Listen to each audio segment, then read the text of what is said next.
James, is, and if so, in what ways, the strength versus cardio dichotomy outdated?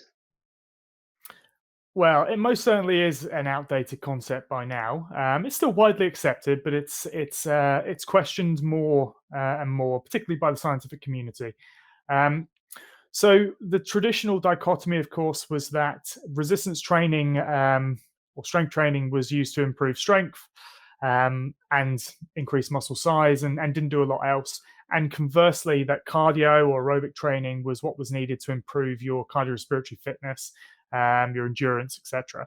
But what we've been finding more and more now is that actually a variety of lines of evidence suggests that that strict kind of dichotomy isn't as clear cut. And in fact, there's more a spectrum of adaptations that can occur depending upon how you actually perform exercise, not so much with respect to what kinds of external modalities or resistances you actually use.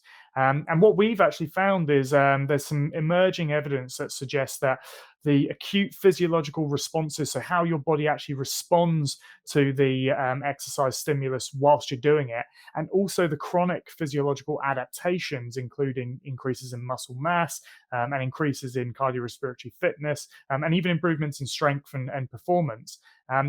Are very similar between the differing exercise modalities when you perform them for a similar duration and to a high intensity of effort.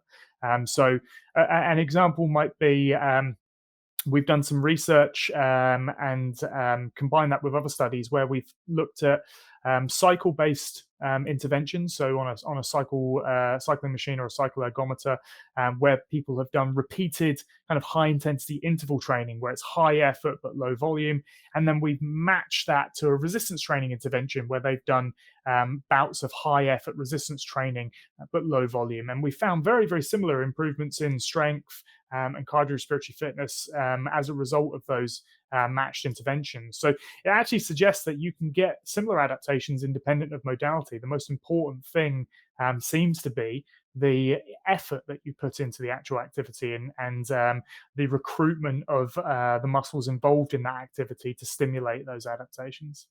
Yeah.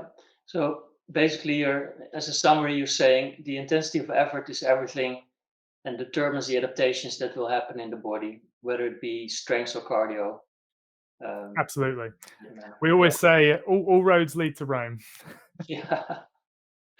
Yeah. But for our members, intensity of effort is actually the beneficial, the efficient way of getting there. Absolutely, absolutely.